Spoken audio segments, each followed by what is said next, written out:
Good evening, folks. Welcome to another episode and the final episode of the Weekly Tangent here on WildTangent's YouTube channel. This is episode 46. It's always the end, and it's finally 2020. We've hit the future, and I think it's time to move on to greater and better things. No, we're not leaving the company. We're just we are letting everybody know that this will be the final weekly Wild Tangent show. Yep. Weekly Tangent show. Yep.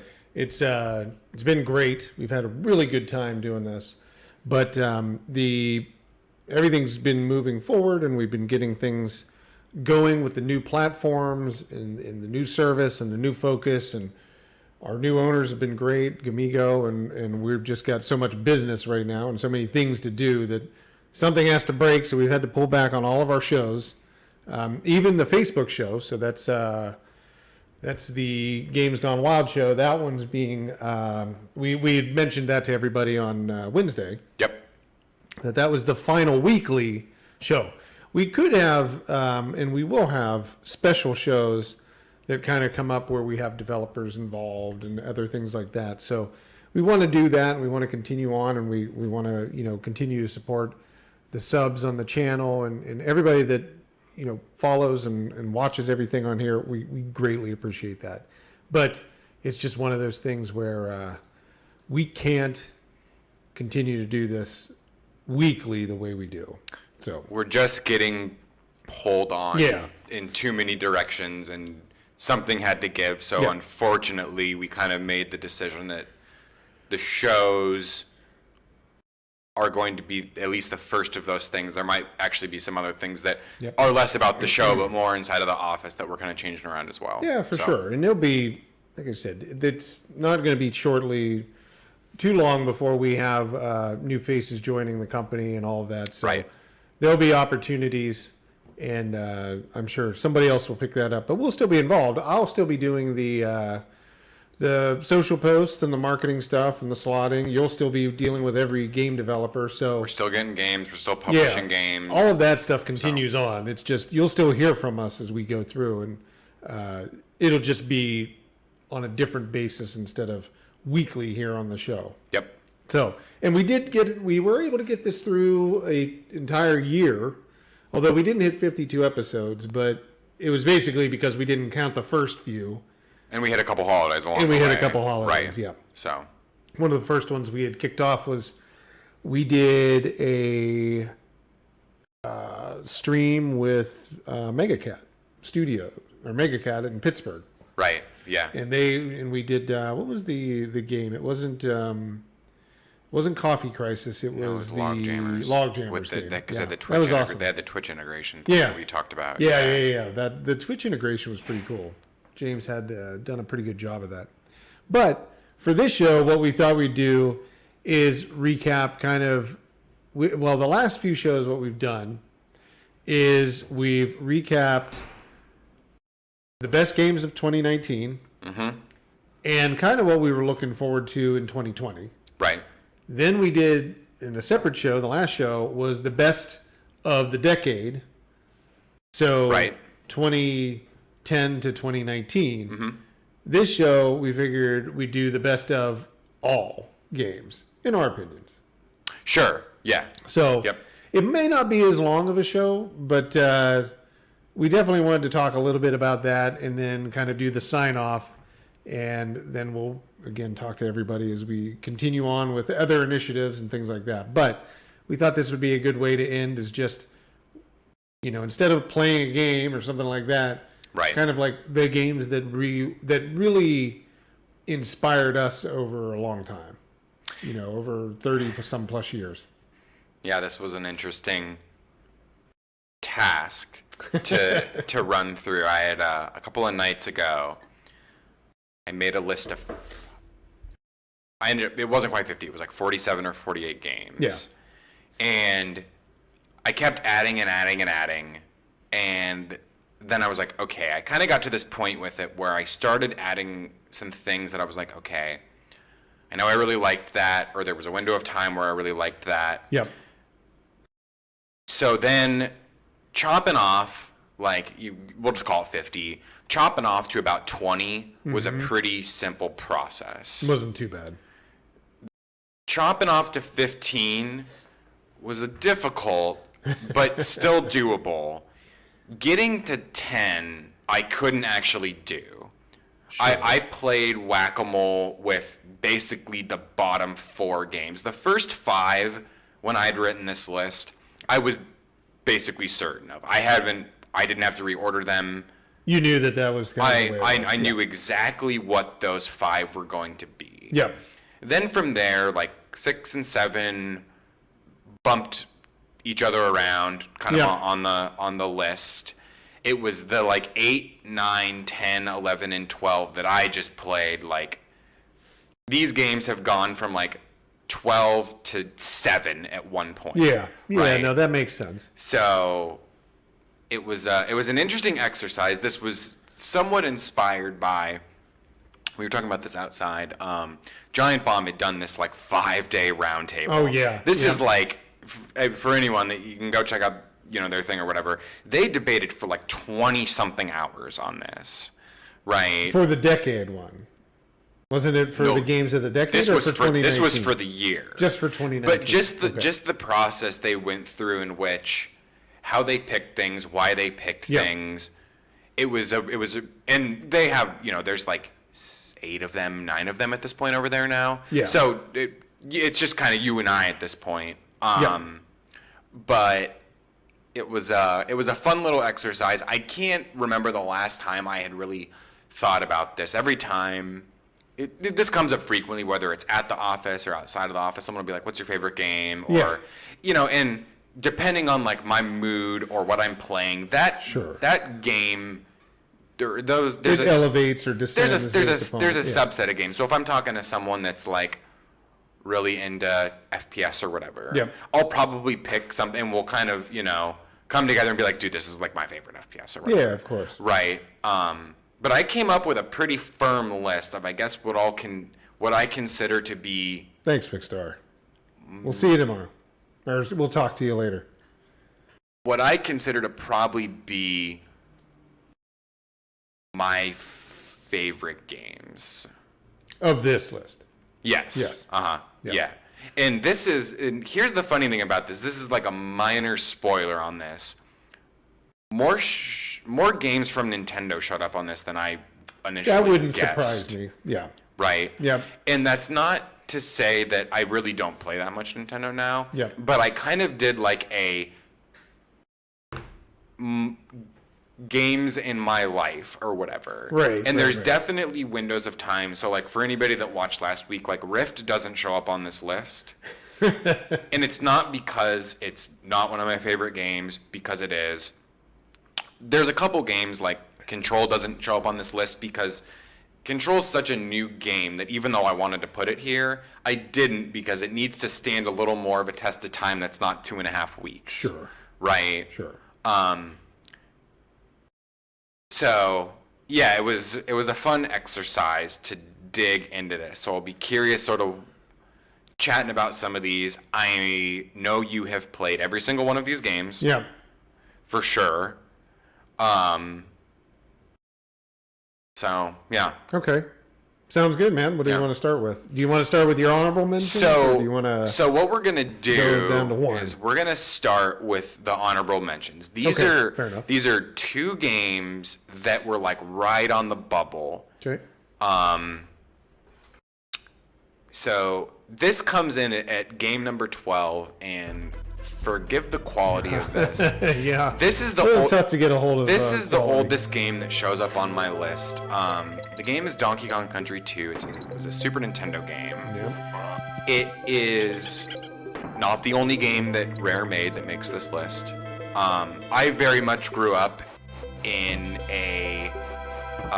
It wasn't until I was a little bit older that I ended up with like a PlayStation or a Dreamcast or a Sega or whatever, right? Yeah. So I kind of grew up with, when I was much younger, I had a NES. But when I say, like, I don't remember this, I only know of this because I've been... Saw pictures of it. Yeah, I've been told stories about this. So it wasn't until Super Nintendo that I kind of had, like, It was my system in my room on my little, like, I had this little, I don't even know what size the television was. It wasn't anything great. Right. And so I grew up playing a lot of, like, Mario was a big thing. Oh yeah. When I was a little bit younger, I really had no concept of, like, game developers, right? Yeah. They were Nintendo games, as far as I was concerned. Yes. Right? Yeah. And so Rare was kind of, I would probably say, the first company that I remember that their games were recognizable to me. Oh, right? yeah. Yep. And this was back in the day when you wanted to find out about upcoming games, and specifically from Nintendo, you could get added to a mailing list. And you might remember this. They would send you a VHS tape with games on it. Yeah. Right? Oh, yeah. I mean, that was PlayStation did that. Right. Nintendo did that. Right. Sega, I think they were on that trick. Yep. Right. So while I liked Donkey Kong Country 1, and while I think 3 is also a good game, 2 is kind of like 3 they did a little too much, and 1 was kind of like, it was a good game, but it was 2 really elevated it with, like, you got this other character that she could twirl her hair in the air and you could float. You got these animals that you could kind of play as and become, not just ride, which was kind of how they worked in the first game. Yep. I've owned this game on, so let's see, Super Nintendo, Game Boy Advance, Wii Shop. Oh, okay. Yeah. And I want to say that somehow I ended up with this on the Wii U. I've owned every version I could of see this. that. Well, the Wii U, they were allowing you to carry over some of your games. Maybe that's how only it $1 you had to pay or something like that. Yeah. But I own every variation of this game that has ever been produced. It is still, to this day, probably my favorite platformer. That's funny. That's been made.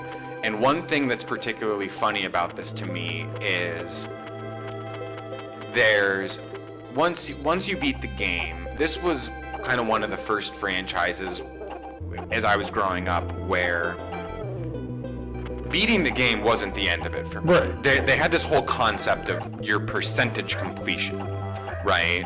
Yep. And in this game, you can get to 100%. It was the one big achievement. Yeah, but in this game, 100% is not the end. It actually went to 102%. And this was before videos, before the internet. So if you had 102% on this game, it was because you earned it and you messed around, not because... Or you ran up the parents' phone bill for the 1-900 number and talking to a game counselor. Sure. So... That's so funny. Yeah, no, that's true. I mean, these were challenging. I mean, they were... Rare developed this. It actually wasn't Rare developing the tech. Tech is different. Correct. Tech is on its own. I forget the company. They also developed Star Fox, I think. It was this whole concept of how they were doing kind of three-dimensional looking games. Yep. They rendered all the stuff instead of like having it render on the fly or develop. Yeah. So I mean, they did. It was. I mean, essentially, it was on the cutting edge. The only thing I would say, that's our new thing that we say.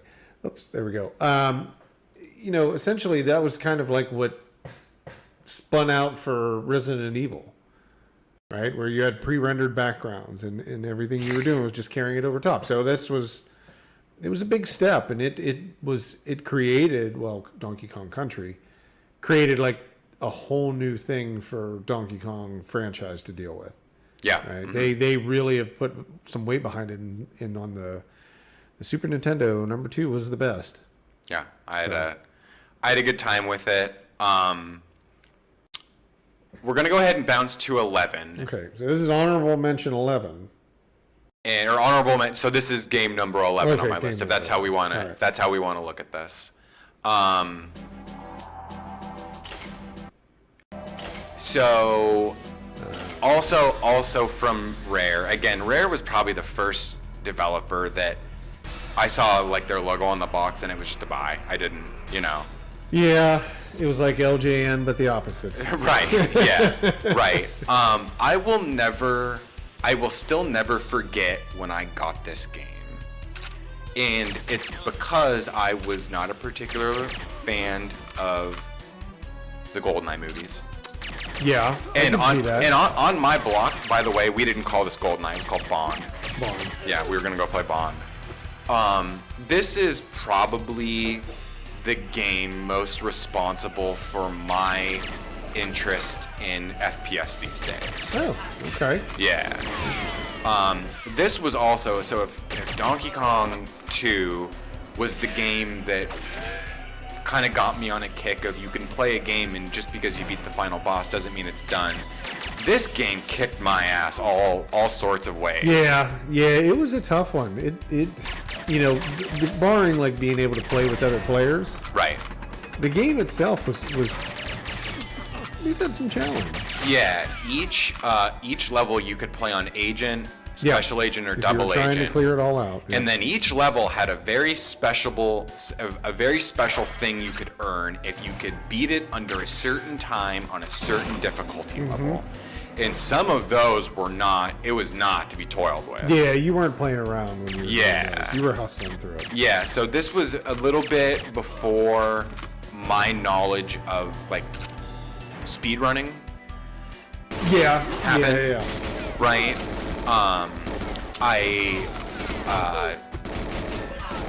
So I have a couple buddies, both named Aaron actually, and one of them, the other one was a kid that was a little older than me. He lived down the street from me, and he was the one that showed me this game. I remember the day he got this. He played on a private baseball team that ended up they were sponsored by Nintendo. This is a true story. His name's Aaron Levinson. Okay. And they were his team, they were sort of like, it was like the 15 best baseball players in kind of the Kirkland Red in the area. Okay. Yeah. Most of these guys went on to go play like minor league baseball at minimum. Oh, wow. Right. And they were like, Nintendo was rolling out the red carpet for these kids. They were like, they all rolled in like, had like 6 pairs of Ricky cleats. Right, they had all the stuff they needed. So he was like, dude, 6 pairs. How about I just like have 4 pairs? So he went and returned a couple of them, took the cash, bought an N64, bought this game, and that was kind of that. We played this like it was, we played a lot of Bond. I could probably argue that I like Perfect Dark, kind of the spiritual sequel to this game from Rare. Yeah. I probably like it more because mechanically it did some other things, but there would be no Perfect Dark without this game, right? And there's probably some games that I've played later in life that had Bond and Perfect Dark not been a thing. Right. Would I have been into Halo? Halo turns into everything else that they've done, right? Did you ever play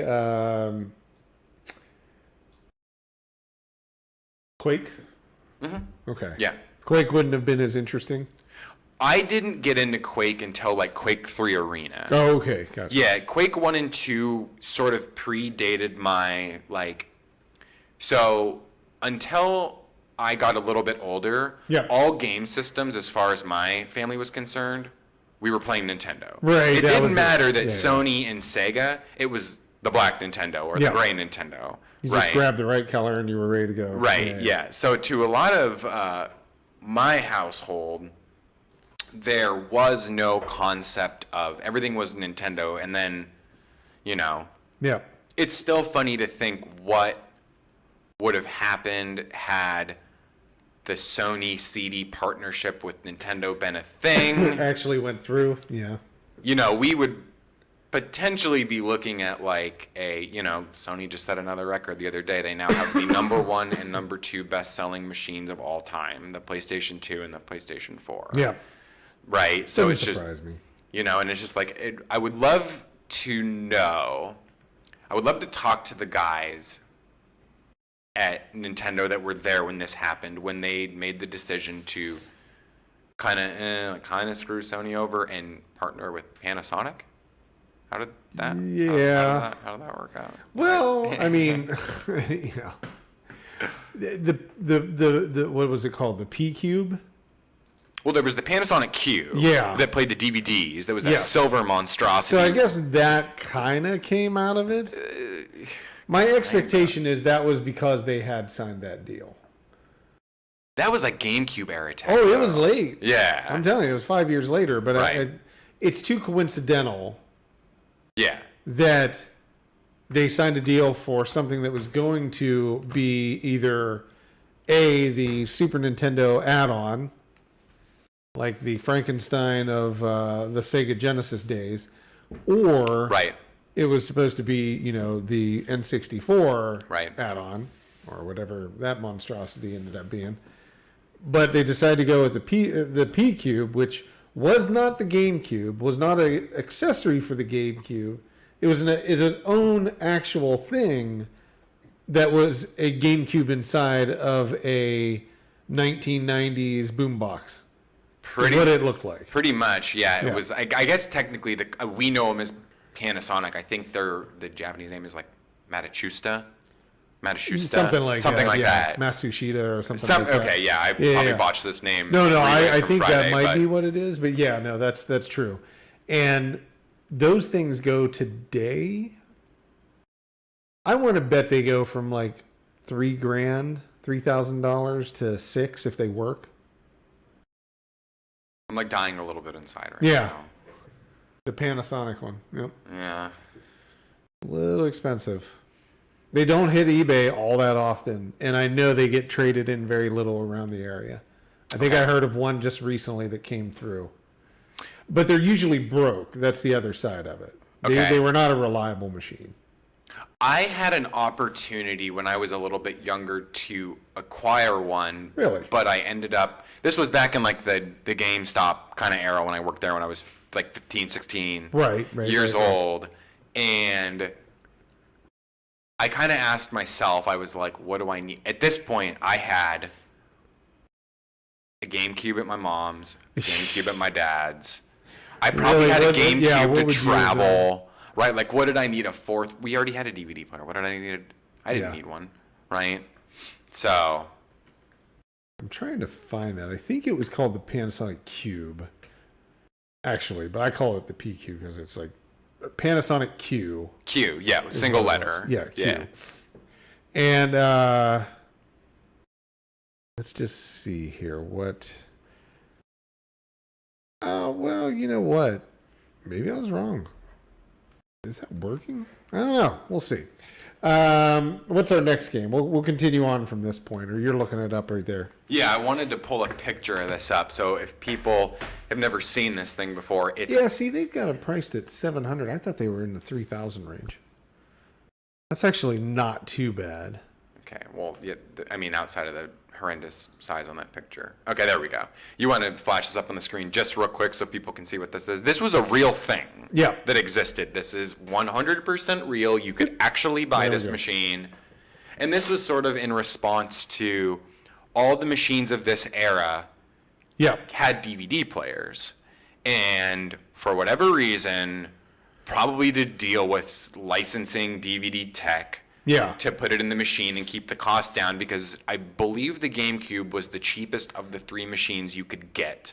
I believe it was the cheapest component, yes. Yeah. So I would venture a guess that's probably what it was. I have seen one of these. I have played on one of these, but I've never owned one before. So I'm looking at these listings. They're like $700. It reads a CD, but nothing else. Okay. So it won't even read the GameCube games. So I think there's issues, and I think that getting one in the box working with no issues is where it comes into the thousands of dollars for this thing now. Okay. Yeah. Okay. Like these ones are like $700 and it's broke. So I believe that. Not a good idea, but I've never even played around with one, so I'd imagine it's pretty cool. I want to be like it's a cool. It was a cool idea. It's yeah. Because it was. I mean to your point, the funny thing was, PlayStation 2 shipped with a DVD player. Right. Yeah. Right. At that time. Yeah. The Xbox, it was like a little IR piece with a remote control that you had to buy to play DVDs. For whatever reason they did that, who knows? But keep costs down or something. But my recollection of that was after the fact they licensed the software, published it as an update. So then to make the money back, you had to go buy the piece because that machine did not play DVDs out the box. Gotcha. Right. Yes, that's the way the original Xbox. It was after seeing Sony capitalize on this whole thing. They did the same thing again down the road where they were like, the cheapest DVD player or the cheapest Blu-ray player is also our home entertainment system that, guess what, ended up being a backdoor into like the 2 best-selling video game systems of all time. Yeah, I mean, the thing about not to tangent, we say that here, down the road, but people say that the PS3 was a complete failure. It was actually an extremely successful device. It introduced the final version of media that we would be on. Yes. Right. So, that machine was... physical movie media or whatever. The machine was very... The machine is, in some regards, it's still kind of ahead of its time. Oh, yeah. Like if you look at what it does, if you look at what it's capable of, it tried to fix a problem that a lot of people had, which was that the types of media was scattered. Yeah. All over the place. Everything was. This wasn't like USB and USB-C and Blu-ray standards. No. This thing played like 15 types of media. Oh, yeah. It had like every range of THX to DTS to, I mean, it was pretty extensive of what it could do. So. It had a couple of pieces of hardware inside of it as well. Then it read almost every type of physical media that you could buy. The funny thing about the Panasonic Q, it wasn't the first time Panasonic took a swing at the video game industry. No. And they did the same stuff prior to this when they licensed the 3DO platform. Panasonic 3DO, that was the exact same type of deal where it was a device that played like, at this time, it was a CD-ROM player, like a music CD player. So you got to imagine at one point people were paying like $1,000 for a portable Blu-ray drive or a portable DVD player.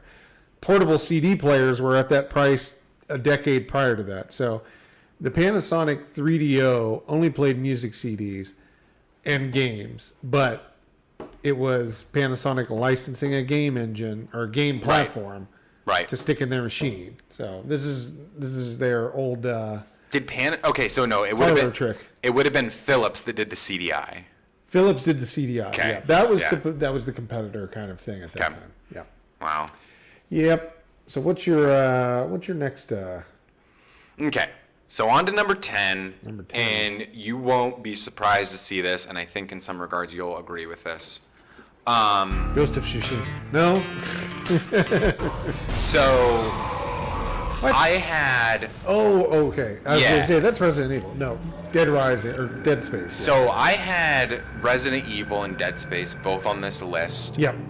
And in today's world, I'm still an absolutely massive fan of survival horror. Yep. And as much as I like the Resident Evil games, I ultimately said to myself that I think I like this game more than any Resident Evil game that I've played. That was how I ended up on this one. So I would tend to agree with you. Yeah,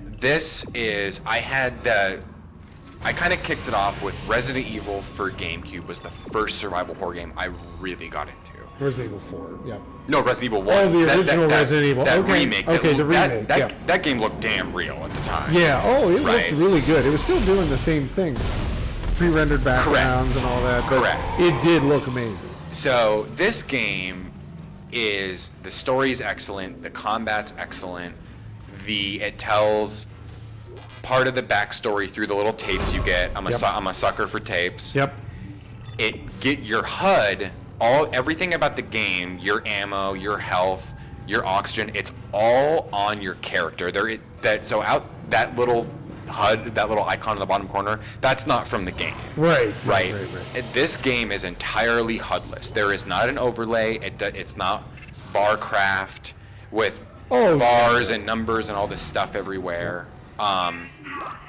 Another thing that this game did that I really appreciated was it has this really vast extended universe. Yep. That this game on its own is excellent. But if you really get into this game and you want to know more about it, there's books, there's comics, there's movies, there's sequels, there are games that sort of take place like that are like kind of these like side quel sort of things, that while Isaac's on the Ishimura, these guys are over here doing this. Yeah, no, right? It was, and then you get like the integration of talking with people. It shows up on your. Yep. And you can even move that around. It's kind of interesting as you move the right-hand camera around and the screen moves, so it gives you visibility. They thought they put a lot of thought into this. This was made by Visceral. Yeah, Visceral which was unfortunately is no longer around. Eviscerated. Yeah. Yeah, this is there's a couple of games on this list that when we talked about this a little bit here a week or two ago.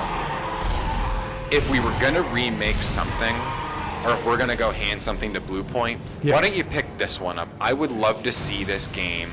Yeah. Not a remaster. I'm talking a ground up remake. Yeah, Ray tracing, 4K, physics, 4K, 60. This game would look creepy. It would probably be one of the best looking games ever made. Right. Right. There's nothing about this game that I didn't like. And there's very few games. So this is Dead Space 1. This is one. Yeah. If I could. No, you know what? I agree. I mean, I think the Dead Space 1, for the first run out the door, and what they had to deal with, limitations of machines and all that stuff, because there were issues. New IP.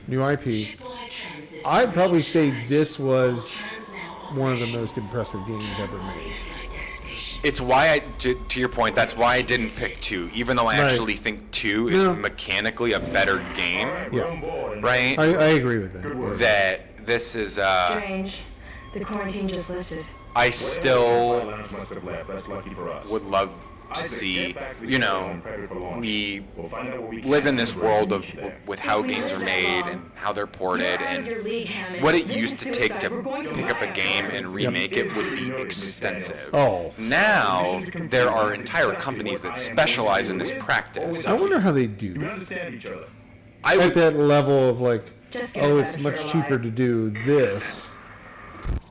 Let's go remaster it than to try to do this thing over here, kind of. Well, I gotta think. Or not do it at all.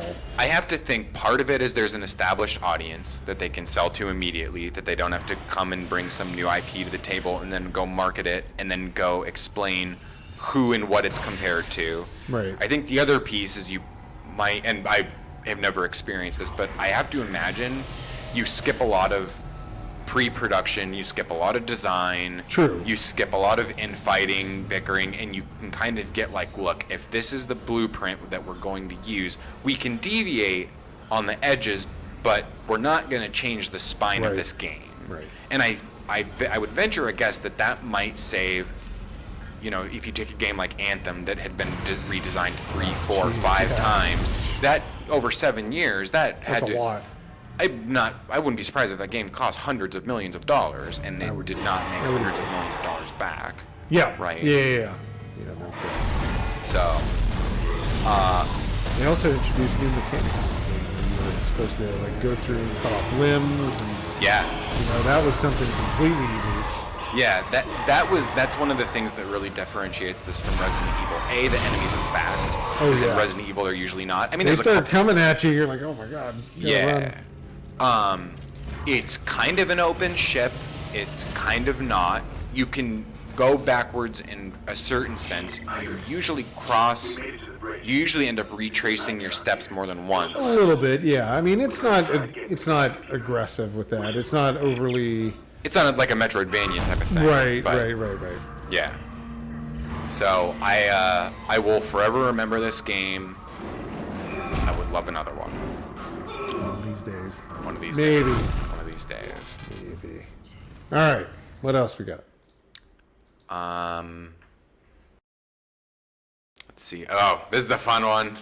Good. Okay, here we go. Oh, yeah. God almighty, I played so much of this. So this is something that you and I, off show, have talked about quite a bit. Both during different kind of eras of time, but I think at some point they would have intersected where I was watching and you were watching overlapped. Oh, yeah. I ended up not picking the first game that was made by these guys. So it's called WWF No Mercy. Fun fact, Greg and I used to love wrestling. Oh, yeah. And the first game, like, I had played so many wrestling games, and I was always a fan of the WWF. I was a little less into, like, WCW and NWO. And my buddy, he was like, this had to have been, like, late middle school, I want to guess. And he was like, yeah, man, I know it's not the same characters, but this WCW versus NWO Revenge is a significantly more fun wrestling game. So This was by Kai. this was done by a Kai, yeah. And even though I didn't really care for WCW, I was a pretty firm WWF loyalist. We ended up playing far more Revenge than we played any of the WWF games. Sure. Yeah. Well, the SmackDown ones they were trying to do, They were going for they this had like weird control. they were going for this like kind of realistic, and this was sort of like once you knew how to play one character, Oh you my God, yeah. you kind of knew how to play all of them. You could jump easily, and you could have fun with all the characters. Yeah. Yeah. So then the day finally came when they all got in the same room and they're like, WrestleMania 2000. I will never forget when it happened. I got that one right away. Oh, I was day one on the Yeah. thing. Yeah. And then when it came out, I loved it. And then this game basically took everything they learned from the first two. They had Hell in a Cell, they added ladder matches. So this is probably one of my favorite N64 games of all time. Oh, okay. Yeah. Yeah. Well, I can tell you that on the N64, I would sit around with a couple friends, Ryan Keene and Brian Wise, and we played this. And there might have been another third or another fourth person, but we would play this all the time. Like, we would go over to each other's house in Cleveland, and Brian was he was a big fan of wrestling. He even had a belt, Okay. and that belt would stay with whoever was the winner. We would play it all night long, and it was fun. Yeah. I missed that. That was a good time. Yeah, well, because over back in kind of in the Midwest, like, we were lucky if we got one wrestling show a year here. Yeah. You guys were getting them. Cleveland would get them probably twice, if not two, and a special, like, pay-per-view. You get a pay-per-view, Yeah. and you probably got one every couple of months. Yeah, a few you know what it months. was? Remember, they had... So at one point, I know this, I'm thinking back, there was Raw. Yep. So Raw was, what, a 3-hour show? It was on Mondays. It was a 3-hour show if you saw it in person. It was a 2-hour show if you were watching it on TV. Mm-hmm. And the first hour, though, was called Heat. Which was sort of taped and shown at a Yes. different time. And Yep. this is what got WCW... Bischoff really Bischoff wrote him on. went after McMahon on the on the WWF side, and he was telling results from the show before Raw was airing the same night. He would get on Nitro. So you didn't have and to watch it, and and you could just watch Nitro. the original putting someone on blast or whatever. Oh. Yeah. Yeah, he was relentless on them, and whatever the reasoning being, it was regardless, WWF, WWE, they won out. But the shows in that just really built the hype around it, and the games made it even more realistic to enjoy wrestling at home without having to Yep. beat each other up, kind of thing. Yep. and for middle-aged 20-year-olds to play. Yep. So Yep. it was fun. It was a good game, and I really enjoy. Out of all wrestling games, I'd have to say that probably No Mercy or 2000 2K was the WrestleMania 2000 was my favorite. Yep. But I will say that Fire Pro Wrestling was always my second favorite. Okay. Which Fire Pro Wrestling was more of a third perspective, Right. 2D Right. wrestling game, but it was fantastic. This was probably my favorite though. So that's a good pick. Yeah, I like that. Yeah, these are. The table, ladder, and chairs match. I will still argue this was the last great wrestling game. Yeah. Yeah, I haven't played any of the new ones. I have them. I think I have up to 2K18, I think. But I don't play them. Akai made one series of game after this that it's kind of like the spiritual sequel, and it's called Def Jam, Oh yeah. where they Yep. took the same grappling concept of how you would engage, Yep. except it was like with rappers and bars. It was with the Or- Wu-Tang or band, whatever, pretty much. yeah. Or not Wu-Tang. They had their own. Sorry, no, it was Def Jam. So they had was Eminem on there, and Dude, it was like the who's who of Yeah. like 90s they rap can't or do it now whatever. because Justin Bieber would be there because he's with Def Jam. Right. So- Right. And those games, they just didn't have. They were good. I owned both of them. Yeah. They just didn't have quite. I didn't have the same attachment because I couldn't have cared less on who half that roster was. Sure, it wasn't the Right. same thing as like watching everybody play or Right. do their character on Monday night. Right. It was different. Yeah, Right. that's a good pick. Yeah. I like that. I was at Cleveland and saw the infamous table, ladder, and chairs match that they always showed, like where Hardy was up on the top doing swantons, and it was crazy. He always looked like he got hit. All right, here we go. Cool. All right, so that was 9. What's 8?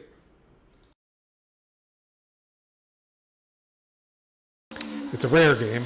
No. No. No. It's not. Close.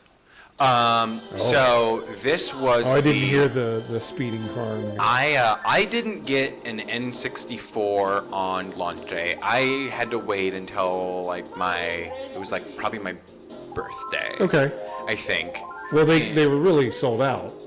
Well, yeah, sure. That was yeah. the problem. Right. Well, also the problem was I was 9 and didn't have a job, so I kind of had to wait around for someone to do it for me. Crack the whip. This is unquestionably the N64 game I've played the most. Probably if you took all the wrestling games and GoldenEye, Perfect Dark, and you piled all the time up, I probably played this more than all of them combined. I would bet. Yeah. I know I played a hell of a lot. I, to this day, do not know a single person that can smoke me at this game. We will go set up a TV, and I will go pull money out of the bank, and we will play for reals. Anytime, anywhere, any screen. Yeah. My buddy Aaron, who can whip my ass at basically every single racing game in existence, this is the only game I can beat him at. The only racing game I can beat him at. Huh. He's got me handedly on a bunch of the other Mario Karts, but for whatever reason about this, 64 was yours. This is the game that I'm kind of untouchable, right? I wasn't notorious, but nobody was really notorious in Redmond, right? It was Right. It was Redmond, so. But this was great. I was a fan of the Super Nintendo version, and this was the game I got with the system on my birthday. I got this, and I got something else that was strange, and it was weird because it wasn't Mario 64. I might have gotten Pilot Wings. Well, that was a launch title. Yeah. Yeah. And then I kept that wrapped up, and I think I went back the next day, and I ended up getting the Mario game. That would make sense. Right. Yeah, I don't think anybody was. The weird thing about the N64, there was only 2 launch titles. There was Super Mario 64. Yep. Mario 64. And then there was Pilot Wings. Yep. And that was it. Yep. And they were sold out, and the consoles might have come in stock, and they were still sold out of the game. So you didn't really have anything to do if you were one of those unlucky or unfortunate people. Well, didn't you have a machine with no games for? I for did, a minute? yeah. I had it for like 2 months or something like that, or a month, probably a month. It was ridiculous. But I will tell you that Lego Racers is another kart style game. Mm-hmm. It holds no visually or control wise or mechanic wise. There is no like comparing it. Mario Kart is just that much better. Like there is just nothing that compared to it at that point in terms of visuals or anything like that. Everything else looked like, that's a kart game series. Beetle Adventure Racing was an amazing racing game. Mm-hmm. Different though than a kart series. Yeah. So. Yeah, this is another game that I own. Like, let's see, I own this game 3 or 4 times over. This is one of those I own on every machine. I will still argue to the end of time that one day the stars will align, and I would love to see, this is like a grand partnership vision that I have, that at one point Nintendo decides to get serious about selling 100 million copies of a game, and they go exclusive with WildTangent. And they make... I don't know anyone that doesn't think Mario Kart's fun. Oh, yeah. Well, no, that's not true. Well, I mean, the people that race against that have not played mobile yet. Nintendo put out the Mario Kart mobile game, and oh my god, how bad can you make something? It's bad. But yeah, so that's a fun game. I have a lot of fond memories of getting housed in Bond and then turning the tables on the block, and we're playing on my turf if now. You were running on the other one. So yeah, for sure. 7th game. Yeah. Right? 7th game? Yeah, number 7. This is number 7. Yes. Right. Yep. So good call. This is to this day, this is still my favorite game that Rockstar's ever made. In the spirit of Dead Space, I want Manhunt 3. Yep. Like, I had a concept for a show where what we were going to do is we were going to pair franchises with developers. Oh, yeah. Right. And it was going to be a thing in a what if world if we could hand off a specific franchise to a specific developer, or the inverse.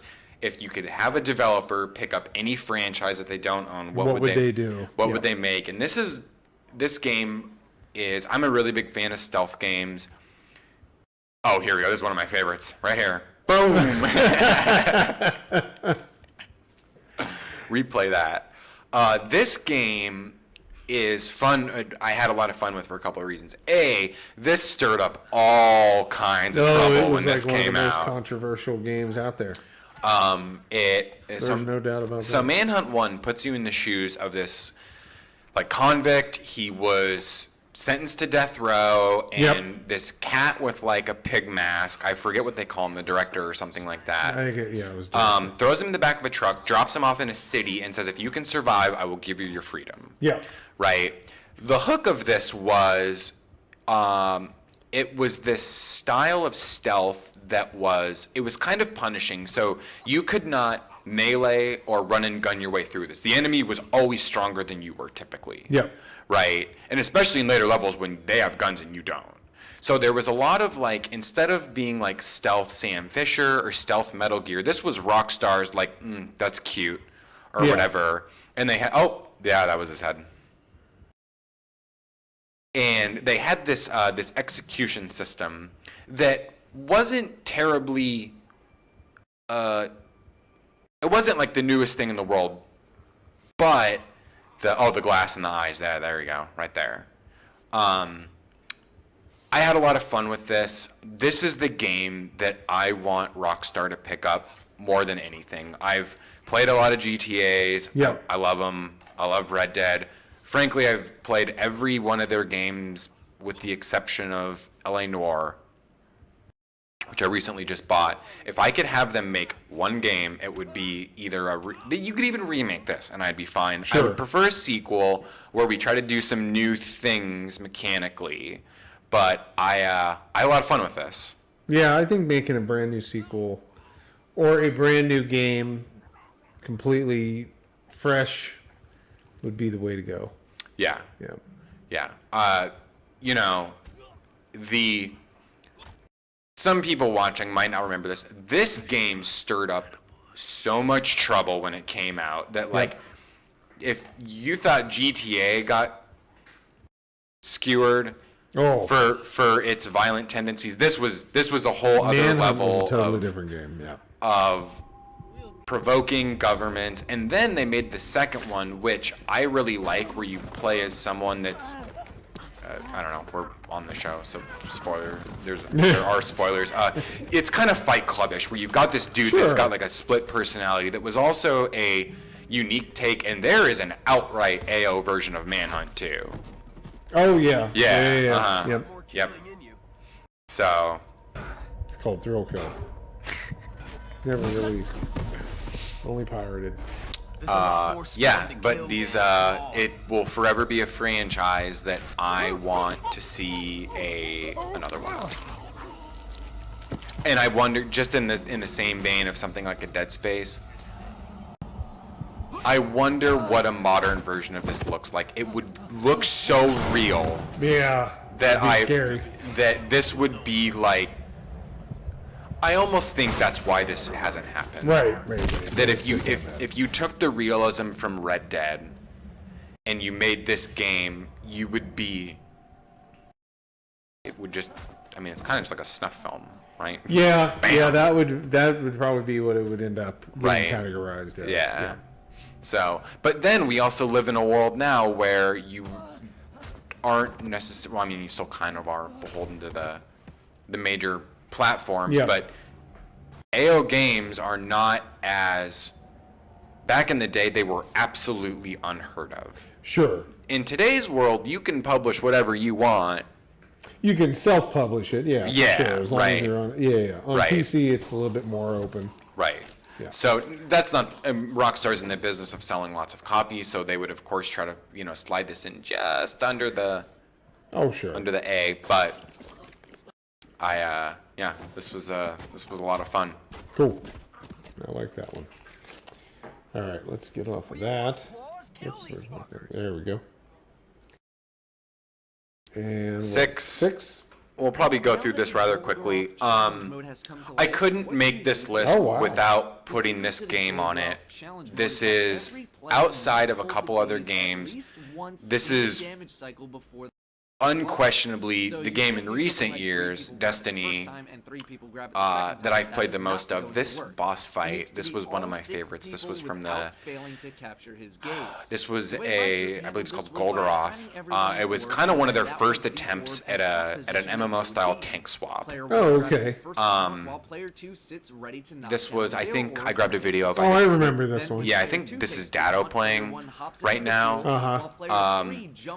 This was from I believe the raid was called. No, it wasn't. Player 4 jumps out, etc. It was the Oryx raid. Yeah. I can't believe I'm spacing on the name of the actual instance itself. But the other reason I picked this game was I don't know that I have any video game friends that at some point we have not all gotten in chat and played some Destiny together. Oh yeah, Destiny was something that was a nightly event. Yeah, so whether or not you liked the games or you didn't like the games, or you got burned out, or you played casually, I think this is one of those games that every single person I know owns. Right. This also kind of bridged the gap into like, I didn't really have time to play an MMO 40 hours a week, but this kind of had that same sort of like, it wasn't quite MMO, but it was a little deeper than just like Halo PvP. So it was a good game. I haven't played any longer, but I know that the footage looks good, right, from all the new stuff that they put out. Yeah. They've changed the game up dramatically. Yes, very much so. So it's definitely something to check out. It's all free to play now, too. Yeah, they've... It's not the game that I play the most anymore, and I don't play nightly. I mean, I've played here a little bit recently. But it's a... Oh, what happened there? Huh. Many strange. of you are going to say no, so you know what? But it is, Not going to argue at this point. it's Let's definitely, just agree to I will have disagree. fond Can memories we do that? of the people Because I've I think met we all playing know this that game. nothing I say is going to convince I've any met of you people to change your online minds, that I have and met nothing in you real guys in life the playing comments this will game. convince me to I change have my mind. argued I don't think anything else with needs to be said. friends playing So, this on that game. note, We've very gotten much for mad, watching, and I'll we've see you next cheered, time. we've celebrated. Earlier than This is like we need to do it all in one. this is something that I will probably always remember playing. But having said that, one thing that I have more recently begun to think about is I really want to see them, the developer Bungie. I want to see them make something new. You know, we've been playing Destiny since 2014 in some capacity. And when I say I play this less, I've probably played 2,500 hours of Destiny. Sure. And I'm ready to see them. I want to see them make something new, and I want to see them try to do, you know, they had this challenge, which was like, let's make a Halo again, that I would probably, I mean, you know, the thing makes $1 billion, so I'd probably, Sure. internally, I would say probably success. It was, you know, they probably had some challenges getting there, but I want to see them tackle, and frankly, it doesn't even have to be an FPS. I'd love to see them try their hand at something new. Right. Yeah. Yeah, they've been building the same models and everything like that for the enemy AI or enemies and all that for the time since the inception. Right. Yeah. The enemies in the Halo series and the enemies in the Destiny series are not. Too They, dissimilar. Yeah. they are closer than not. Right. Yeah, So for sure. Yeah, no, it was always fun to play this game, and looking back on it, they did a great job. yeah, this probably paved the way for, you know, if you give credit to two games, it's probably this and Borderlands Yeah. that have turned the console space into this service where heavily influenced, where there's a lot of service games, a lot of looting, a lot The of looter shooters. a lot of dailies, weekly, monthly progression system, something to keep you actively engaged as opposed to I've beaten the final boss and the game is over. Yeah, So very nice. Yeah, I like that one. I remember you playing. It was like a second job. yeah, you know, I tried this to. is interesting. I know which one this is. I tried to have it not be, but it sometimes turned into that. This will be the last one that people that have watched recently might have seen. This is still one of my absolute most favorite games of all time. I want nothing more than a follow-up to this game. I've liked the Splinter Cells that they've done after the fact, but Conviction is still my favorite. For fear of sounding like a broken record, it's basically 24 starring Jack Bauer, the video game. Oh, for sure. Some of the things you can see we talked about of like how the color in the room changes, how there's stuff on the walls, I found this video of this like sweaty Mark and Execute player where he's just storming these levels, just absolutely housing everything involved. Yeah. I really want. I forgot that they actually did this black and white thing. Yeah, it was a really unique thing. What was was that his mental state that was driving it to be like that? No, that was whether the enemies were aware of you or not. That's what If you were detected, Yeah. then it would fill the environment with color. And when I had played the game originally, I played this very methodical, like Mark and Execute, but this dude's got it down. This guy is like sprinting and doing it.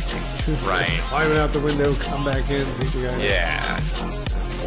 Yeah, this was again, I've liked the ones that they came up with after, but this is the one that is still my favorite. It moved Splinter Cell from a purely stealth game into, they tried their hand at like, I'll call it like action stealth. Yeah. Right? So it was a little bit of a different style of a Splinter Cell game than the previous Sure. ones. Yeah, no, I remember playing all these, and it's been a while. I don't know, when was the last Splinter Cell deployed? 2006, 2007. I think it was the Blacklist. It was the Okay, sequel. so 2009. The sequel to this game. Something like that. Yeah, and this game also it had not trouble, but it was an Xbox exclusive game. Yeah. So there are some people that are none the wiser that Splinter Cell Conviction is even a thing, right? Sure. And Yeah. People that had PlayStations would not have ran into yeah, this game. yeah, and it plays much more like a political thriller than it does a stealth espionage game, which is kind of what the last ones were. This plays like tune in to Homeland on Sunday or whatever. Yeah. You're in DC. It's the identical model. Yeah, you're in DC. You've got these defense contractors that are basically Mercenaries now. They basically started a crisis under the guise of we can come in and fix the crisis that we conspire to start, right? So yeah, this was fun. I bought all the little mobile games, or I guess I didn't really buy them. We had we had the SIM cards at Real where we could charge up, and then it didn't cost us anything. So I bought all the games, and I had every exclusive gun. I had every pre-order bonus. I then, after the fact, once I got a gaming PC a little bit later down the road, I rebought the game, and unfortunately, while it looks great, it doesn't play that good with a mouse. It's kind of weird. Yeah, it would be a controller. Yeah. I can see that. So, but yeah, this is another one of those games on my list that I would love to see them try to make another Splinter Cell, which I suspect in the future we will. That would be my guess. It'd be nice to see. All right. We're coming into the finals here. Yeah, so this is for, man, I really went 2 through 4 shifted. So here's what I decided upon for 4. Oh, wow. The original BioShock done by, I guess it would have been 2K Boston, which I guess was technically Irrational Games renamed. Yep. It was the team was run by a gentleman named Ken Levine. Here's the iconic sequence of the game where you have found that you've been played like a fiddle the entire time. I loved when this happened to me. I had absolutely no idea. I hadn't made the connection that this game and the System Shock series were somewhat similar. So in System Shock, people that had played that were familiar with the style of what was going on, the tapes, telling the story through the environment. But this did this. It had this awesome Art Deco art style going for it. It took place in a world where, in the story, fundamental economics had run rampant and true absolute capitalism existed. Yeah. Or not capitalism. True free market principles existed. Yes, existed. Yeah. Right, where there was no one. So Andrew Ryan had built this underground city to really test what would happen. Underwater city. Yes, underwater city. The opening sequence to this game, when you get pulled down, is still to this day. It's fantastic. It's probably one of the best. Yeah. And so sorry if you haven't played this because you've kind of been massively spoiled. But, yeah, now you know what's going on. But this was I still remember talking to you about this at Real, and you were like, you're not playing BioShock. And at this point, you had already gotten through this twist, and so I picked it up, and I'd been chipping through it, and I still remember the day I walked into your office, because you'd walk in the front door, and you had the glass behind you, and you could see the parking garage. You sat next to Newman. Amy and Newman. Yeah.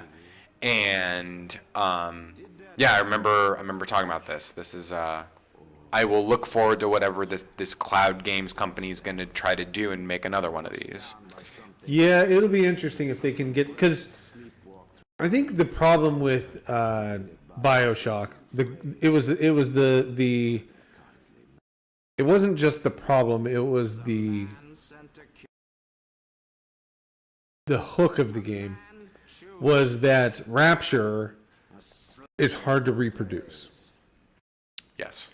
And it was hard to reproduce the same feeling coming into like BioShock 2, going to Rapture again. Right. Right? Because we already saw like the most amazing components of that and the storytelling and all that brought you together, the twist and everything. Right. So then BioShock Infinite, which is the third one, directly connected to the first one and the second one. The end of the game ends up wrapping around on DLC 2 or whatever. I think they went as far as they could to try to make it feel like a new experience of going to Rapture, but you were going to Columbia, which was in the sky. I just don't think they could capture that again, that Rapture. They tried. It was a good game, solid. Oh, it was a great game. But this game, I will agree, had the best of everything. Like again, it falls kind of in that category of like Dead Space. Yep. Where you couldn't make it a better experience. Right. Right? Dropping the price would not change the way people perceive these games. You could have made them 10 cents when they came out and they were 60, or you could have made it $110. I don't think anybody would play the game for what they had to pay. It was played because it was a quality game from the get-go, brand new franchise. Yep. Nobody knew what was going on. Nobody should know what was going on until you got close to the end. Yeah. Mm-hmm. Right. Yeah, there's in particular, I mean, I like the game beginning to end. In particular, there's one level called Fort Frolic that is by far my favorite. The level stars, the villain's name is Sander Cohen. Yep. And he's an artist, I guess if that's what we'll call it. Yeah. Yeah. He perceived himself as an artist in the theaters and all that. Yeah. So it's really interesting that 2K here a couple of weeks ago announced that they've opened a studio that's working on the next iteration, and I'm really curious how you attempt to try and do this again. Yeah. You got to capture the spirit, but you can't go back. You've already gone down. You've already gone up. Are you going to go up, all the way into space again? Because System Shock kind of already did that. Yep. So how do you try to do this again? It's something I don't know. about. It's a hard thing to replicate that excitement and intensity of seeing Rapture for the first time, especially when you were playing this in 2008, 9. Yeah. Well, that's one of the things that's really interesting about this game is that this came out at a time when in not just America but in the world, some might argue that capitalism and some of the things going on economically was running a little rampant. Yeah. There were a little too much. Yep. A little too much perceived shenanigans or whatever, however you want to call that by some. So it was really interesting to play this on the backdrop of what was going on in society at the time. Yeah, right? And another company that did that to that point was Metal Gear. Yes. Metal Gear and BioShock probably couldn't be on two opposite Definitely. Ends of the stick, but they each did that thing well together. They included it to be what was going on in the real world, or in the real world at the time, was a factor in the story writing of both of those, or all of those franchises, really. So statements were being made, and they were good. Yeah. So whereas this was about maybe markets and capitalism and government, Metal Gear was probably about war and artificial intelligences and nuclear weapons and so all right, well, we're in the top 3. We're gonna shift. Be curious what you think, because I don't know you could guess what this game is. I think you could probably guess 1 and 2, but I don't know that you could. I'd be impressed if you could guess what this game is. It's a GameCube game. GameCube. I think. What do I know on there?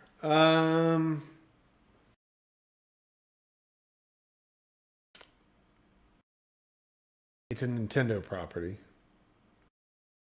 More than likely. I'm gonna go and say that. Oh man, it's a tough one. Is it a franchise? Like a individual contributor franchise? There's more than one of them. Yeah, it's Smash. Yeah. Okay, it's not Smash. It's not Smash? No. Oh. So this is okay. this is probably no, this isn't probably. Metroid Prime is by far my favorite Metroid game. Yeah. Yeah. Yeah, I would go with that. Well, you mean on the Cube or across the Period. Period. Yeah, Super Metroid was really good. I think it's in there. Yeah, I mean definitely. Yeah. I don't know. I could do without the waggle. Although I thought it was a nice addition. Well, so this was the GameCube game. Oh, that's right. What Yeah. am I thinking of? I'm thinking of the collection thing. Yeah, the trilogy. Yeah, no, that's true. I was thinking of the trilogy where they had to introduce the waggle. No, this. Yeah. It was this interesting take on, okay, so we're firmly, so from Nintendo's perspective, we're firmly in a 3D space now. Yes. We've made some side-scrolling Metroids, and we have a side-scrolling handheld that it's capable of, but how do you take Metroid into 3D? This, to me, is still the franchise that Nintendo did the best job of evolving with the time. Sure. Right? Sure. There's been a lot of things that more or less Mario Kart's still kind of Mario Kart. Yep. Mario's still kind of a platformer, right? But this was quite a chore. So this was actually done by a company named Retro Studios. Okay. Who was kind of commissioned to take the spirit of Metroid and make a 3D game out of it. So even though it looks like a FPS, it's more of like a first-person adventure game. So there's you do a lot of scanning. There's still everything you would remember of secret walls and collecting missiles and bombs and energy bars. But it brought it into this 3D space. So it's got this lock-on mechanic to it, where you see here, which initially I had a little bit of a hard time with. But once you get the hang of it, it makes sense as to why, because when you go play it on the Wii, even though it feels right,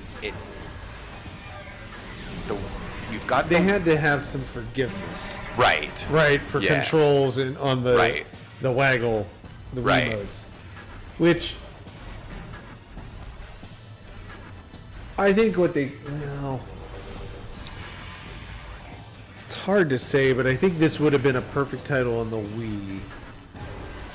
The trilogy or whatever they were called. Yep. Would have been a perfect title on the Wii to include the Pro Controller with. Because I think it plays better on controller than it played on the... Even though it was built. I mean, they were trying to drive...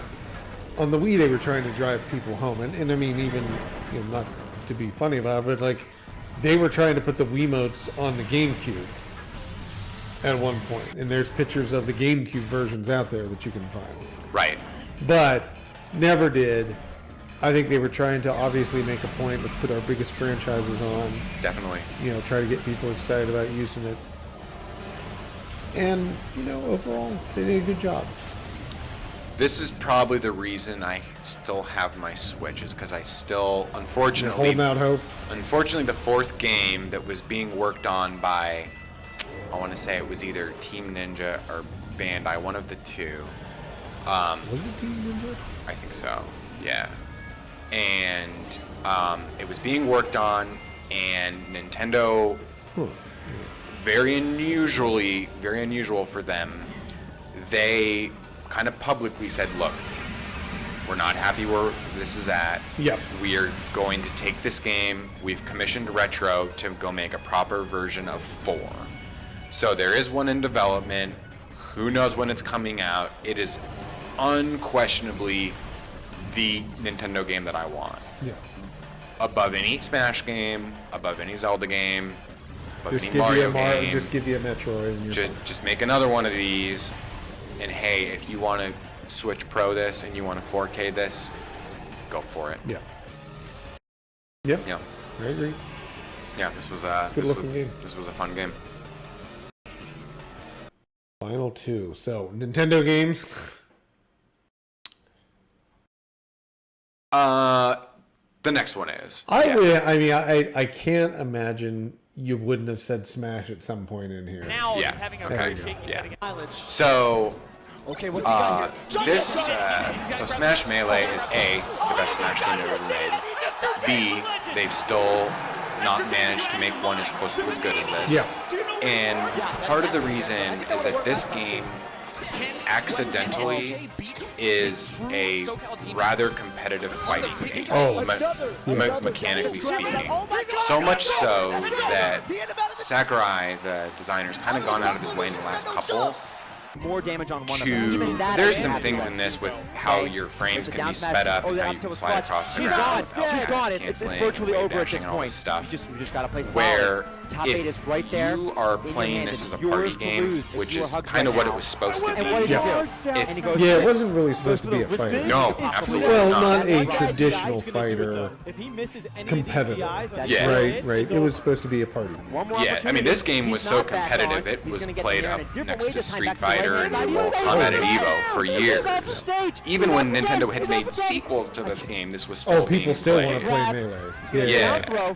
Yeah, and there wasn't, not that it started on the GameCube, but did you ever play the version that was on the N64? Oh, I absolutely had the I version can't on the believe what I just saw. Yeah. That was Dude, the and big the one. That was the skill of the one where they match. tried to make it like the party Wait a minute. game, and then Oh, they saw okay. like where it went. And, like, let's shift the transition. I still don't think there was ever a point where you got completely Yeah.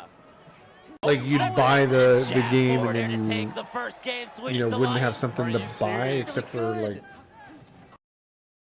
N64 and GameCube. Right, like they've all had like new DLC characters and things like that. Yep. So obviously, Nintendo knew what they had, and they started to build these models to like get and maximize opportunities for revenue Right. because of the tournament stuff and Right. all the promotion that was going on. Hell, they used to sue the people that put on tournaments up until a point. Up until that drill was there was the internet and social media got to a point where everybody could be vocal together. Yep. Right? Correct. So, yeah, this is just in the vein of, if there's a game that I've played, there are very few games I've played more than Destiny and Rift. This is probably the one. Yeah, this is a cool one. That's nuts. Now, all the other ones are not that bad either. No, I've Brawl probably is the worst. the tripping in Brawl was egregious. But like Ultimate, the new one on Switch, Oh, yeah. was, Oh, yeah. Wii U, Everybody's which freaking out, is dude. Yeah, both I think both of these good. players are Yep. freaking out right now. The GameCube, obviously Melee's good. We've shown that. N64, the original N64. Hell, even the Game Boy version is The DS. playable. Taking it Yes. for the first time. Not greatest, but still playable. Right? Better than Yeah, this is the last one that came out is probably the closest This man has worked that it's ever so gotten hard back for the to this, past but 365 days. there are many, Again, I don't know if anybody worked I harder don't know, than him what in do the we past call year. them, loyalists, that didn't need That is his proof. a game with 80 characters. They needed a game that played as fast as this, because that's kind of That what was this the one big is thing. known for. Is that it's known for its awareness by left, but it's just a fraction of hyper aggressive, Oh, right? honestly, So every now and again, I still flip could come on back to people bite him, playing but this, the and way it's this is still going, like it's the not same bad. set of It is. dudes that were running it when I played, right? like losing 3 stocks Ninja in here. the first minute. All right, let's see. We've got one left. That was a great. Oh, you know what this is. Do I? Yeah. I probably do. Go I'm on. going to guess that this is Metal Gear. Yeah. Yeah. Yeah. So, This was your number one game. yeah, this is I don't doubt it. This is my favorite PS3 game by far. Oh yeah. Franchise-wise, it's my favorite Metal Gear game. Yes, mine as well. So yeah, I mean, it definitely falls. It's definitely high up on the list. It would be within the top 5 for me as well. Oh, so I think probably why this ends up towards the top is if there was any. It was this. So this was sorry. We'll put together full sentences here tonight. When I was making this list, there was a lot of things that I remembered playing. I remember playing a lot of. One thing that happened with Nintendo games for me is there came this point in time where I started to outgrow just sort of the themes that they dealt with. Yeah. Right? If there's any one game that has spawned my, well, this is the game that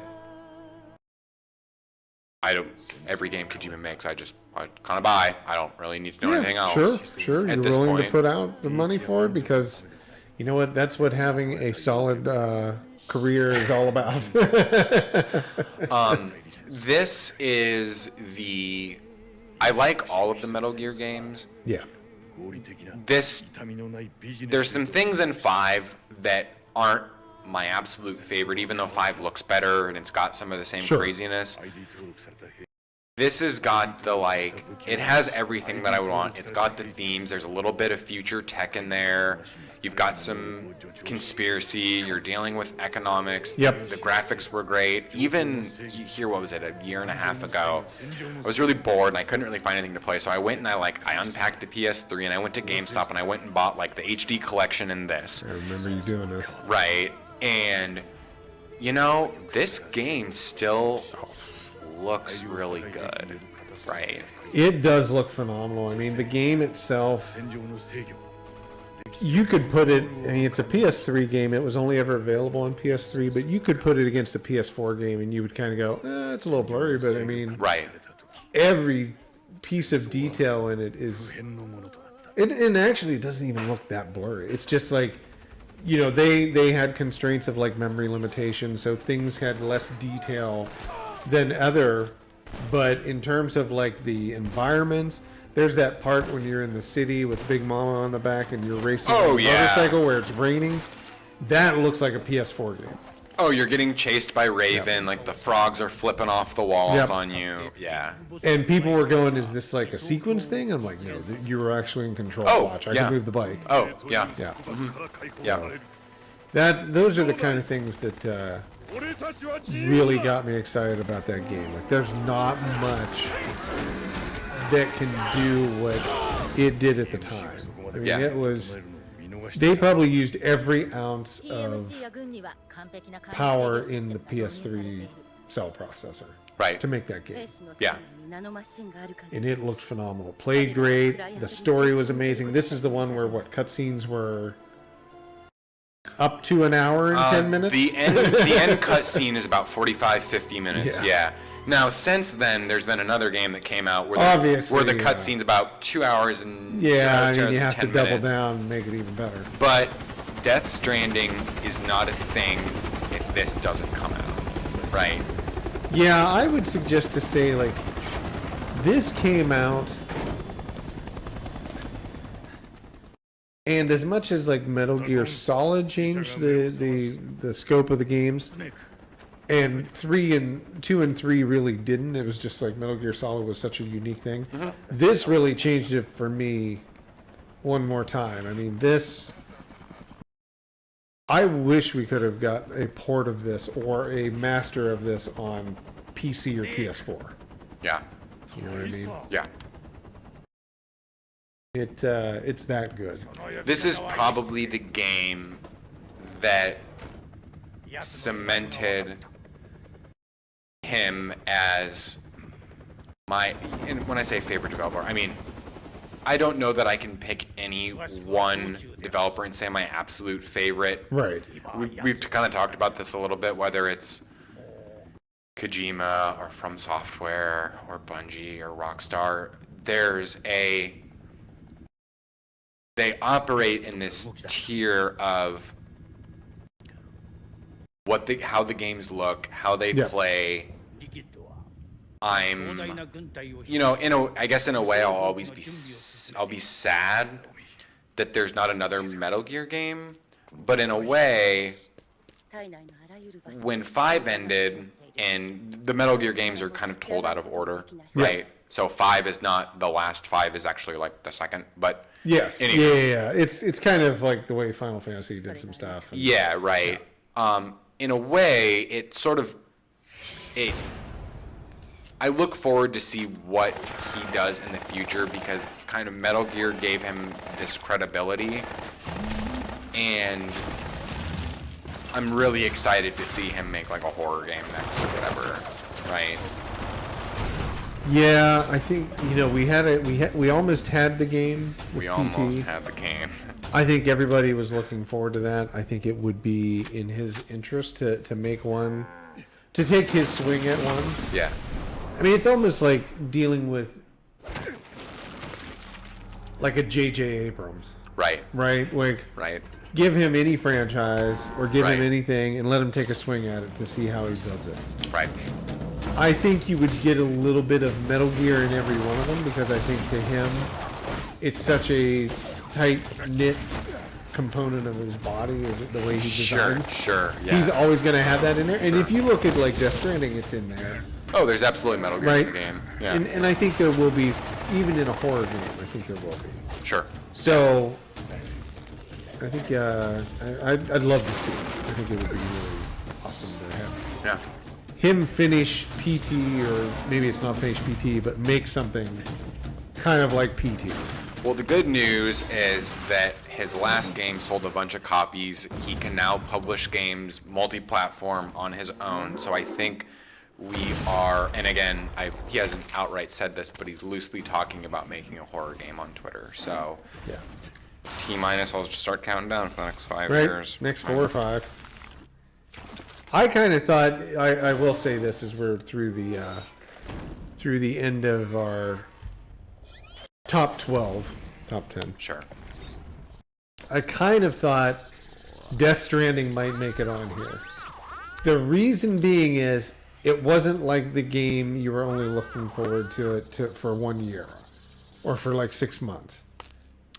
I kind of thought since you would look forward to that game and followed it for basically 4 or 5 years, Yeah. that it might have made it on. The reason it didn't is the same reason Control didn't. And it's not because I don't think so, because when I had that list of 50, it was there. Yeah. When I had the list of 40, it was there. It wasn't until I got into about 20 that I had to start making some hard cuts. Right. Dark Souls 3 was a really hard one to leave on the floor. I could see that, yeah. Right. Dark Souls would be a tough one for me. I'd probably have to say like Dark Souls 3 would be one of my top 10.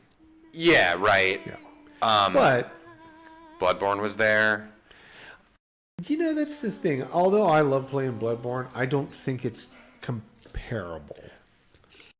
For a couple of reasons. But Sure. yeah.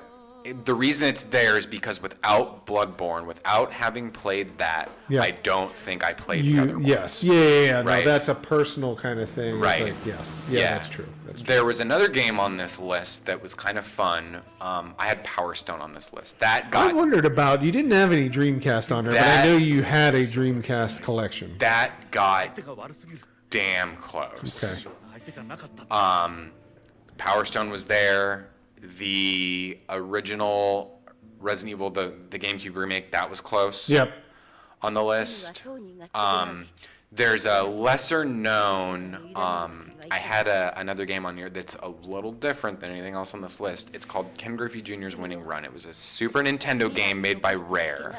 Yes. And this was back in the day when Nintendo didn't want to pony over to the MLB Players Association. Sure. So the only dude in the game that had a name was Griffey, and everybody else had some variant of their number was the same, Right. and their position was the same, but they had, instead of like Randy Johnson, it was Bolt Lightning or whatever, That's funny. right? Okay. And I have played a lot of that game. Growing up, it wasn't until a little bit later in my life that I realized that I was kind of fortunate that I grew up and I played baseball. Yep. And because I played baseball, I kind of watched baseball, and the only team to watch was the Mariners. And Griffey was the best player on the team, so he was my favorite. It wasn't until some years down the road that I realized that he was kind of like everybody's favorite. Oh yeah, He just happened to play in my being here backyard. would have been interesting. Yeah, that's right? kind of funny. Yeah, no, there were people that loved him, so that definitely is funny. And the game, I know exactly which game you're talking about. So it's just an odd combination of Rare making it with like an excellent, IP and all this stuff to kind of bring it together. Yeah, something up here. Where's this at?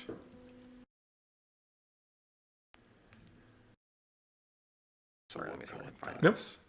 I'm just watching. I'm sitting here watching Metal Gear Solid 3. Oh, yeah. I'm like, I should go back and play this. So just so because we're at the end of this, here's some other interesting ones I had on here. Was Skate was on the list. Skate, That- I could see that that one. We was- talked a little bit about that last week. Not a lot of people know this, but back in when I was in middle school, Yeah. I don't even remember how I ended up with it, but I ended up with a copy of Tony Hawk Pro Skater. Oh, okay. And I got so into Tony Hawk Pro Skater that my buddies and I started actually skateboarding. Now, I'm not very athletic. Okay. Even when I was younger, I was like, I played sports, but I was never the best. Sure. I never batted third, right? Okay. I didn't play forward, right? Right. Some other interesting ones on here was I had WoW and Rift. Those games had a heavy amount of influence for many years that I played. Lower profile, I had another Dreamcast game on here that I still to this day consider the best rhythm game that's ever been made. It's called Guitar Man. Yeah, Guitar Man was really good. Yeah. There was a lot of those rhythm-based games a while ago, especially during the Dreamcast. Another one was Guitar Man and... See, I never liked Samba as much. I always liked Guitar more. Space Channel 5. Oh, okay, yeah, definitely. Didn't have the accessory, but, Right. it was a rhythm-based mechanic. Right. I had the original Deus Ex on here, where you played as Okay. JC, and it took place in Seattle. That was the first time I had ever played a game that I felt was truly open. So when you're playing the game, Yeah. the original Deus Ex, and you land on the dock, Yes. Yeah, the original. I was trying to think. What was the one with the coffee shops? the coffee shop. There was a whole... Remember how Deus Ex kind of was a political... It went with times, like we were talking about earlier about some of the other games. Yeah, There was... What was the second Deus Ex? Invisible War. Invisible War. Wasn't that the one that was in Seattle? And it took place in Seattle with, like, coffee shops. There was, like, a coffee company that was running everything. It was the one where they had They were all prominent. the ammo worked in all of the guns. It was bizarre. Yeah. It wasn't. Yeah, I was trying to think of how that worked. But yeah, that was it. Yeah. Yeah. Let's see. Ikaruga was on this list. Could see that for a shooter. Yeah. You didn't have a shooter on there. Yeah. Turtles in Time. Okay, four Yeah. player. Yeah, makes So sense. more of a SNES game. It was about as close to the quarter muncher down at round tables as for you sure. could get. Yeah. Except when you died and you had to restart over, it didn't cost you money to play. Yeah. There's an F-Zero game on here. Low key, my favorite Game Boy Advance games, Golden Sun 1 and 2, were on this Yep. list. Those got chopped in the 20s, unfortunately. Okay, I could see that. What about what am I thinking of?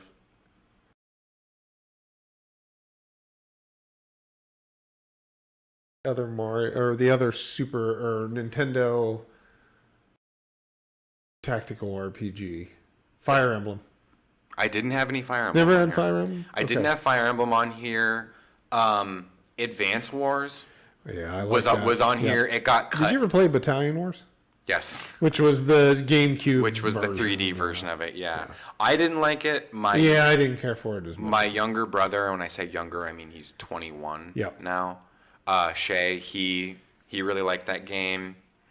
A couple more recent ones, Death Stranding was on here, Control was on here. Yeah. You know, it goes a little, anytime someone tells me they're playing this, I always get a smile on my face. Probably one of the more recent games that I really liked was Subnautica. Yeah, Subnautica is really good. That was another one that was on here. For sure. I had the Mega Man X games on here, Mega Man X 1 through 3. Yep. Talk about another game I've owned You're gonna buy four it or multiple five times over. Yeah, no doubt. Right. So. Fantastic, man. That was a good rundown. It was interesting to kind of hear that. So that's who's picking the games here at Wild Tangent. So that'll be good. Working with developers, it's a different way to do it. Yeah, it was fun doing this for the last year. Mm-hmm. You know, it was good to sit here and get a chance to talk with everybody and to come on every night and or every Thursday night and do a show. So This was a bigger challenge for me than I think a lot of people know.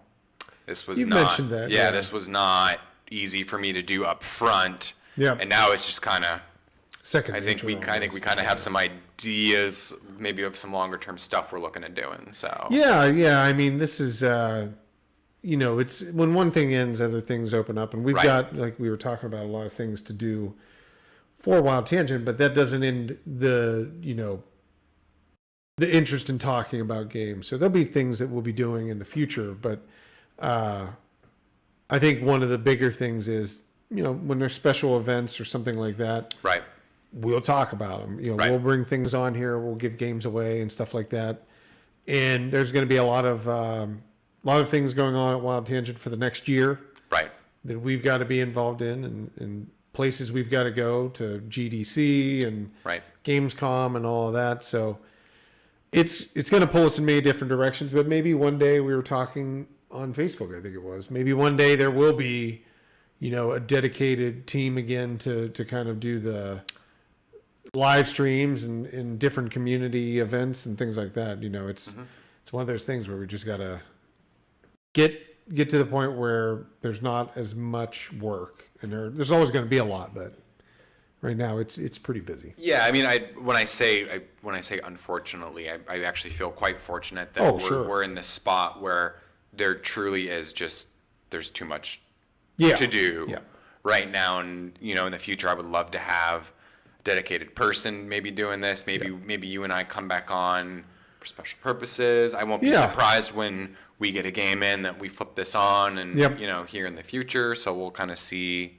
I definitely will let everybody know through the social media side. We've even said that on Facebook that when we do go live the next time, if there's, you know, whenever that is, that you'll be able to hear about it through the different social media. So if you don't follow us on Twitter, follow us on Facebook, subscribe to the YouTube, and there's content that still goes up daily. Yep. It's just, we're not going to be doing live stream stuff weekly like we had been for the last 46 episodes.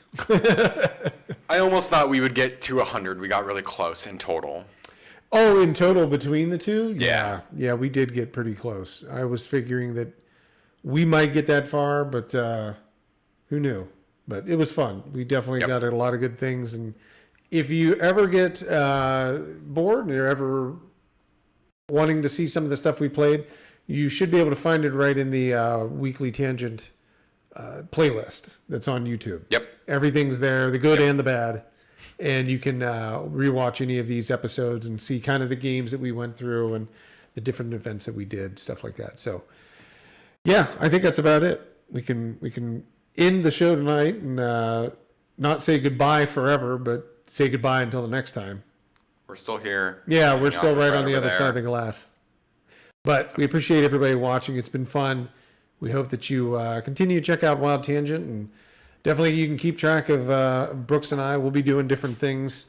You know, just look on any of the social media stuff that we've given out. It'll be there. Right. So, till then, folks, have a good night. Take it We'll easy. talk to you another time. See ya.